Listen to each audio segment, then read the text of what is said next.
Is it because maybe they don't have the cultural hypnosis? Is it because maybe they have a different mindset in order to come here in the first place? Is it because they're perhaps willing to face their fears? Is it perhaps they're willing to let go of the past and start a new future?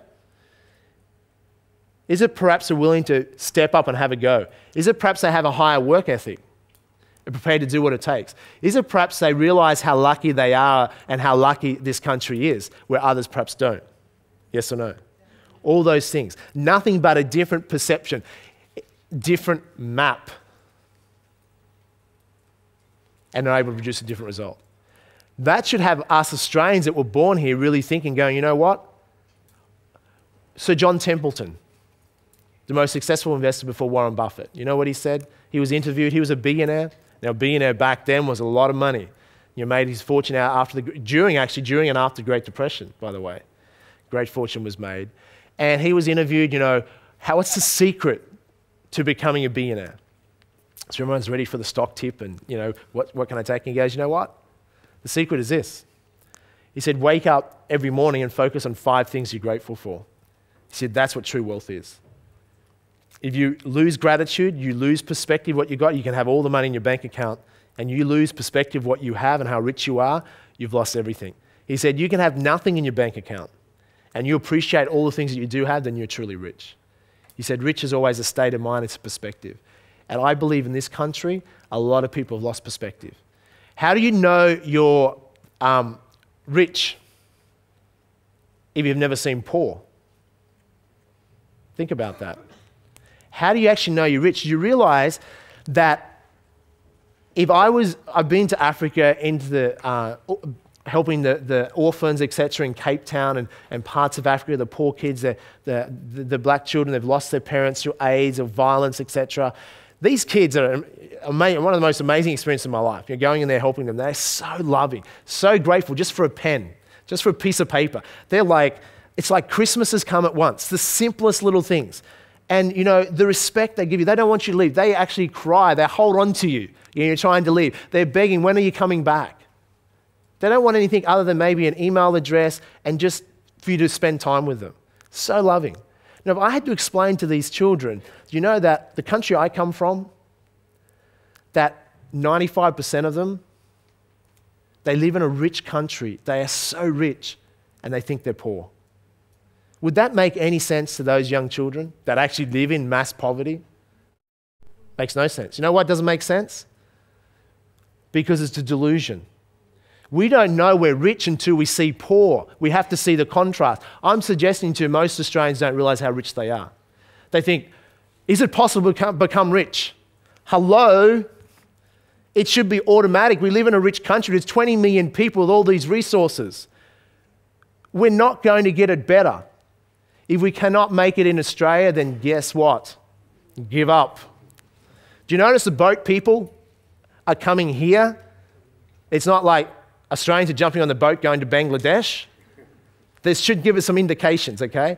We are already rich. So the question is not, oh, can you become rich in this country? That's, you know, there's such cynicism and skepticism, like as if you can become rich and get rich and all this. Such nonsense. We already are rich. The question is, how can I become richer? As opposed to how can I become rich? We can only manifest and have more of what we recognize that we already have. Most people focus on what they don't have, and as a result, they manifest more of what they don't have. Make sense? It's when we change our attitude and our perspective and recognize, you know what? We are so goddamn lucky. We have everything. And that's what my mentor told me 15 years ago. He told me to list down my assets and liabilities. And I said, that won't take me long to write down my assets because I didn't have any. He said, that's your problem. I go, I know it's my problem. He goes, no, you're not getting it.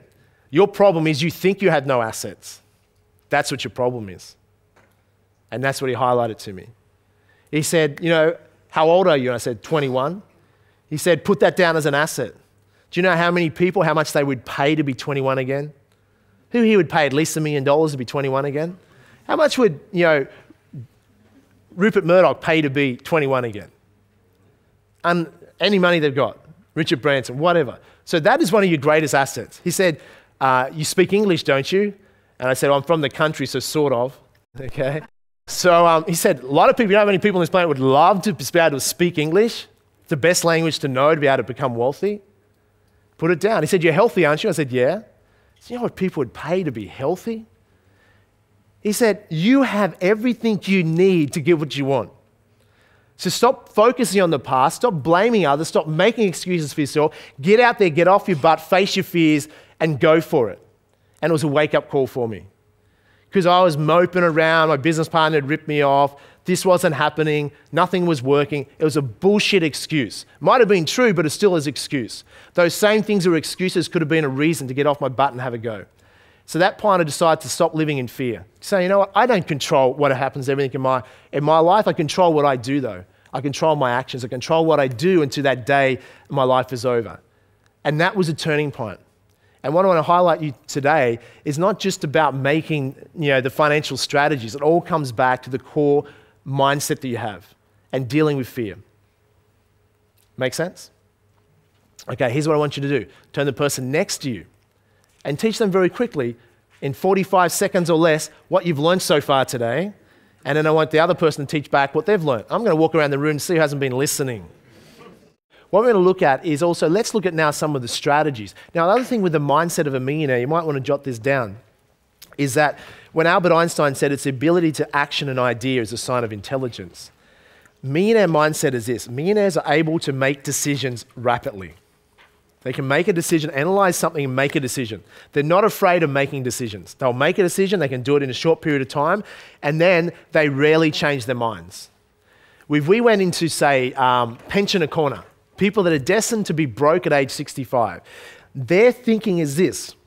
They will take forever to make a decision. They can't act. They're like, I'm not really sure. They're fearful, they're doubtful, they're wishy-washy. Like, they want to go and get the consensus from all the 100 of their family and friends. If their 100 family and friends think it's a great idea, then they will do it. But let's face it, to get 100 people to think anything's a great idea, is that likely about anything? And two, what they're actually saying is, I don't have the certainty within to make this, and I don't want to look like a fool or fail in front of my friends, because what other people think of me means everything to me. That's what they're saying. I want the validation of other people. And that is one of the reasons why most people will never be rich, because they're relying on the validation of other people. If you go over into millionaire corner, what you'll find, and I found this through not only studying millionaires over the time, but in the last 18 months, I've had the chance to meet half a dozen different billionaires, sit down and chat to them. And one of the key things I've noticed about them, you know what? They don't care one iota what other people think of them. They couldn't care less, because they know who they are themselves. They don't need external validation from other people. They set their own validation from within. Complete opposite to people that are destined for pensioner land. Because they're so worried. So they're afraid, if I do this strategy and it doesn't work, what will my friends think? Here's a profound thought. Most people don't think, so don't worry.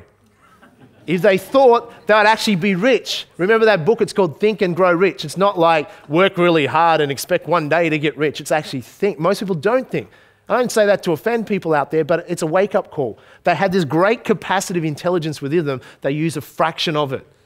A fraction of it. They could think, but they don't. So most people let other people worry. I used to be like that. What other people think of, etc. And then I realized, you know what? My mentor said, Jamie, what other people think of you is none of your business. And he said, it doesn't matter what you do. People will say things or whatever, rumor, gossip, whatever. When you're broke, they gossip that you're broke. When you're rich, they gossip you're going to go broke. Okay? What's it matter? Okay, who cares what other people think of you?